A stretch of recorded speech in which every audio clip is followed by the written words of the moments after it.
Well, hello everyone. Can you believe that right on the heels of the Financial Times ranking, we have yet another ranking? It's the Fortune ranking.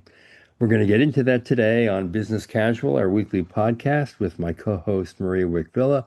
Caroline is out there traveling around the world. We miss her, but she'll be back soon enough. Meantime, there's this Fortune ranking. Now, Fortune is really late to the game of MBA rankings. Only in recent years did they started ranking MBA programs.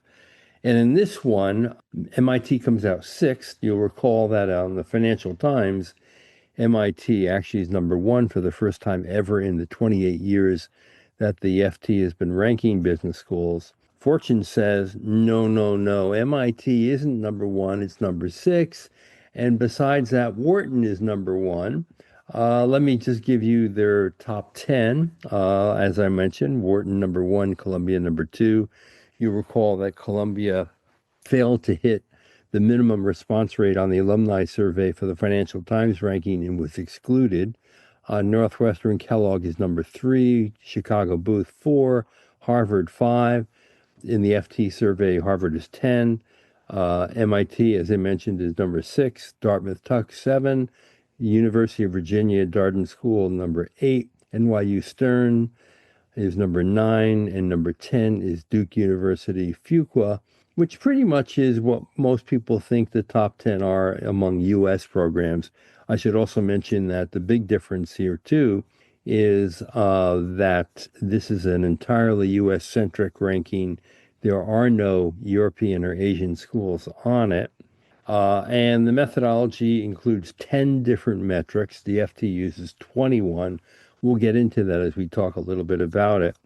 But first, I want to get Maria's reaction to this list and how it's cranked out. Maria, what do you think?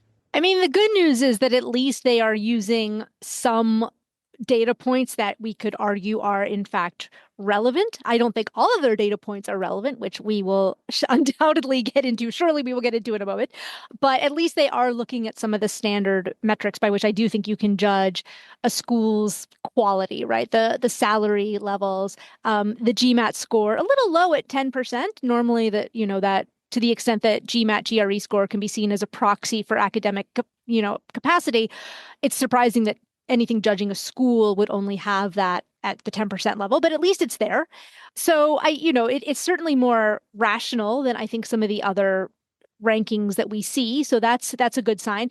And I do think that the results, look, there are always going to be variations between who's number one versus number four versus number seven versus number two, but at least it is directionally it passes the sort of gut feel test, right? You look at this list and you're like, yeah, okay, I get this. There's no real huge shockers, a couple of little quibbles here and there with, I think Yale is a little bit lower than I would have expected to see it, for example, but not like massively low. And so for the most part, I think that this is a perfectly fine ranking in a world in which some rankings are just flat out wackadoodle.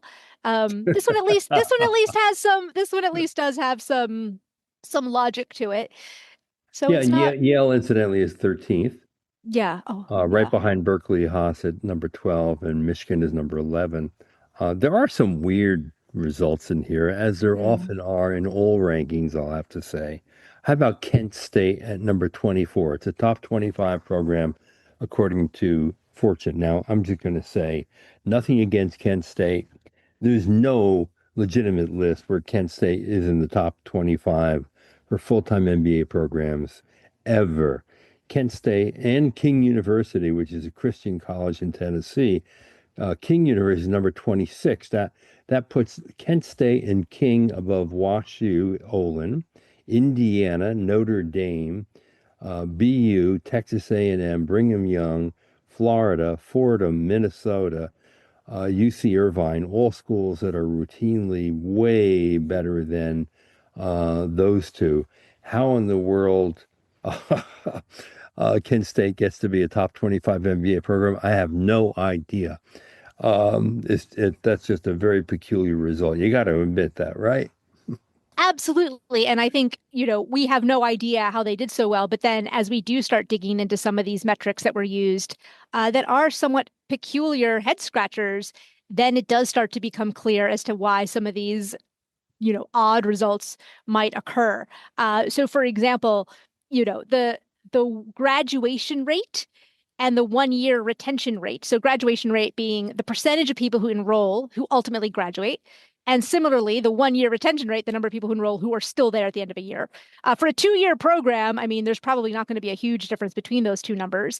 And also, usually for business school, I mean, business school is not a sort of a weeding out type of graduate school. It's not like the pre-med programs at Johns Hopkins where they're trying to get 30% of the people to drop out of pre-med.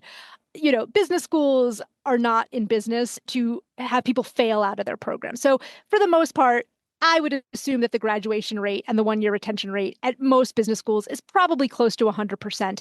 The only reasons I can think of for somebody leaving is number one, if unfortunately they have a health issue that precludes them from attending class. But normally, if people drop out of business school, it's actually for a good reason. It's because their business school, even that first year, helped them get the idea for, say, a new business that they're going to start, or they get a promotion of some sort. One of my classmates at HBS dropped out of HBS to start or to build Yelp.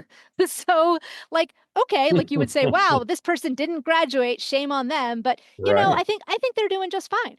Absolutely. So it's just an odd metric, and the fact that that's 15 collectively, those two make 15% of the ranking, arguably a completely irrelevant metric, making up 15% of the ranking, is one of the several metrics here that yield these odd I results. would love to know which idiot put these metrics into this methodology.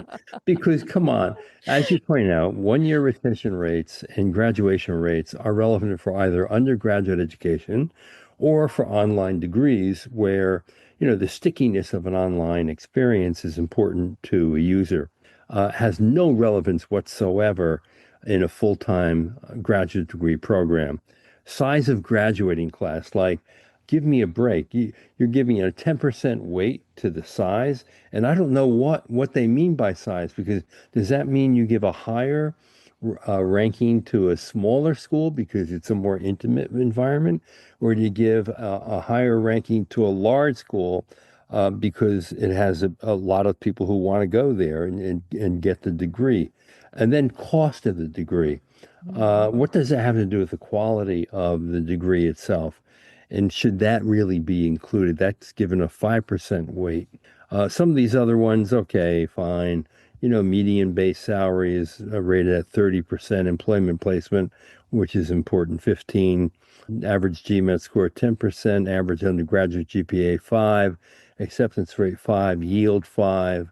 I've always argued that yield is a great measurement because it's really the ultimate wisdom of the crowds. And yield, for those who don't know it, is the percentage of admitted students who actually enroll in the program. But a lot of these cost, 1 year retention, size of graduating class, and graduation rate. Come on, man. That's just dumb. Yeah. Absolutely dumb. First of all, I just want to point out that Caroline goes away for 1 week, our resident British diplomat who always has such a great turn of phrase. She's so, delicate with her. And she's gone for 1 week, man. And we are like, these people are idiots. These people are dumb. Oh, how quickly this is like a Lord of the Flies sociology. Like we're quickly falling apart. But no, I agree. This is dumb and idiotic. So the cost in particular, why should the cost of the school have anything to do with it? One would argue that, you get what you pay for. The better business schools cost more because they have to pay their professors more because the professors are better, because the Yes. professors are world leaders in what they're doing. It costs more because their facilities are nicer. It costs more because they offer more electives and they offer more, different academic opportunities to travel, so to put cost in in a good where the cost, one could argue, is directly reflective of the quality of the experience. Why would you penalize a school for having a high cost if in fact it does have, these other higher outcomes, such as high salary, for example? So, and yeah, the size of graduating class, I chuckled at that too. Like, wait, so is it good or bad to have a, We don't who know. knows? It's all a mystery.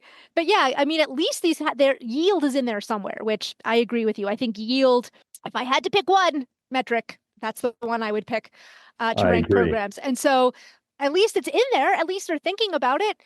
So that's a good start. But yeah, like one of these programs that is new onto the list. I went to they're a school from the Eastern Shore in Maryland. Shout out. I'm from Balmer originally, hon. I love to go down the ocean. So like I love me some Salisbury, but like Salisbury Business School, I went to their website. It's like a minimum GMAT score of 400 is required. Oh I, my. I mean, I'm not sure. I'm sure that their average for the class is higher than that, but to even say like you need a minimum GMAT of 400, we all know is a very, very, it's like way below average. So, like that doesn't portend, Yeah, I think the that's average not is like 550, 535, something like that. probably, yeah, something around there. So, like, I'm sure it's a delightful school. And again, the Eastern Shore of Maryland is a wonderful place to live. I'm sure, but again, these sort of head scratchers where if you don't put a lot of attention on certain metrics like average GMAT score, and you instead focus on things like retention and cost, yeah, you are going to get some of these head scratchers. Here's the other odd thing, so many applicants to business school today take the GRE, and at many schools, in fact, the GRE now is the more popular exam than even the GMAT. And Fortune ignores the GRE average score of the admitted class, probably because it's just a little more difficult to have to basically divide between the two and come up with an overall measurement the way that U.S. News does. There's a couple of significant changes that Fortune made. First off, they first began ranking MBA programs only in 2021, so they're 5 years in. And when they first did it, and every ranking since then except this one, used to go and look at the C-suite executives at the Fortune 1000 companies. The Fortune 1000 companies, that's based on their sales generally. And they would look at the C-suite executives and where they got their MBAs, and that used to carry a 20% weight. That's been completely abandoned in this ranking. They also removed a smaller weight, 2%, it would give to the previous ranking, so that's gone. And then in their place, Fortune bumped up the median base salary to a 30% weight from 25. The average undergraduate GPA and yield, which both had constituted 3% of the share last year, were boosted to 5%, and the weight of the median GMAT increased from 7 to 10. And then what was new here is they introduced the size of the graduation class measure, and they added a 10% weight on that. So I would think a lot of changes occurred merely because of these alterations in the methodology. And I'm thinking that if you had the Fortune 1000 C-suite score in here, you wouldn't get a Kent State, a Salisbury, or a King University as high up as they are, because obviously there aren't all that many MBAs and executive suites at top Fortune companies who have MBAs from those schools. But you're right. I mean, in general, directionally, most of the schools on this ranking kind of look where you'd expect them to belong. I still think, obviously, Harvard, which is really the quintessential MBA experience. And when everyone thinks of the MBA, I mean, the first school they think of is Harvard. And Harvard at number five, I think, is undervalued. I should point out that in 2024, the last time Fortune did a ranking, they missed 2025. Harvard was number one, and so they slipped 4 spots. Wharton was number four, and now they're number one. But again, it's like comparing apples and oranges because the methodology had some significant changes in it. The other issue here is there's no Stanford. And why is there no Stanford? Because obviously Stanford decided not to participate with this ranking. What happens is Fortune sends out a survey to the schools, and they either fill it out and are included, or they don't fill it out and they're not included. So you have no Stanford, which is, again, the most highly selective MBA program of any kind of prestige in the world, number one. And number two, the program that graduates MBAs with the highest starting salaries of any program in the world, and they're not included in the ranking at all. And that's always a problem because I think it does impact the credibility and the authority of a ranking if you have major brands that are missing from it. And the data that, they are relying on is all public data anyway. You don't even have to get it from a school survey. You could just go to the website and, scrape it. And you could have ranked Stanford anyway. And really, if I was an editor at Fortune, that's exactly what I would do. And I'd have a little asterisk indicating that's what I did to include them. Um, I mean, any other interesting insights you have, Maria, on this thing? No, I just did want to reiterate the fact that it is odd that in their prior rankings, Fortune, aka like the people that rank the Fortune 500, uh, that they used to include what I thought by including the sort of the C-suite or the executives in the Fortune 1000 companies that came from different programs. Not only did I feel that that was a incredibly interesting metric to include, like really interesting stuff, but also from a branding perspective for them, it's their own brand, right? The Fortune ranking, the Fortune. So it was a little bit odd to me that they didn't include it this year because that is arguably the main competitive advantage that this ranking has compared to other rankings, especially because, as you pointed out, most of these metrics are either publicly available or for the ones that aren't, which are probably the retention rate and the graduation rate. I mean, if we just assume that every school is at roughly 99, I can't imagine that there are huge variations. But so let's just assume that every school is effectively 100% on that ranking, so they cancel each other out.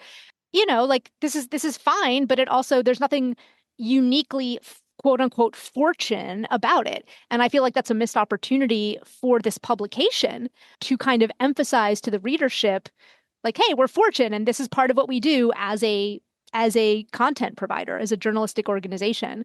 So it was just weird that they went from having 20% of the weight for the Fortune 1000 C-suite to not being there at all. I wonder what happened behind the scenes or well, who knows what happened there. Yeah, maybe someone was too lazy to actually look up the LinkedIn profiles of the C-suite executives at 1,000 different Yeah. companies and actually crank the numbers out. I mean, that's probably what happened here. When you access the ranking on the Fortune website, what you also find is their affiliate deal with 2U, which is, the online provider. So their MBA programs are all over this thing.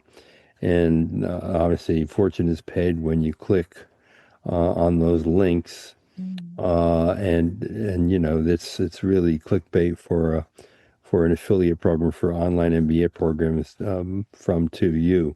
Uh, Nothing necessarily wrong with that. I mean, they have to make money somehow. Um, but I think, that's sort of the motivation for even them doing the ranking probably, because not a whole lot of people are going to pay attention to this one, even though, Fortune still has a decent brand. It was one of the three big business magazines in the US when people read magazines, Business Week, Mm. Forbes, and Fortune. Yeah. Um, and, like all the old traditional print brands, it's fallen on hard times. Fortune used to come out every 2 weeks. I don't even know what the frequency of the publication is now. I don't think it's very frequent at all. And you can Mm. barely ever find it on a newsstand. So it's an online game pretty much, with the Fortune 500 issue, probably the most popular one, which evaluates the 500 largest companies by sales, which, a lot of people even argue that's not appropriate, that market cap is more important than sales in the world in the last quarter of a century, for that matter. But so be it. So if you want to read our analysis of this thing, it's a 2026 Fortune MBA ranking. Wharton wins, Stanford absent. We'll give you the whole lowdown, where the schools are, what data is available. That's the other issue, Maria, that I have with this. Mm, While they have 10 different metrics, they don't share the data with the audience. I mean, one great right. thing about the Financial Times is the data is completely transparent, and not only transparent for the current year, but for every single year. You can look up every Yeah. single one of the 21 metrics they use to weight business goals. No matter what you think of those metrics, at least the data is there, and you can make your own decision about it, or even create your own ranking from what matters most to you. In this case, the data really is not there. They publish acceptance rate, undergrad GPA, median starting salary, and out-of-state tuition numbers, all of which you can get on a website from the schools. So that's not really proprietary in any way. And that's it. So check the story out. And thanks for listening. This is John Byrne with Poets and Quants.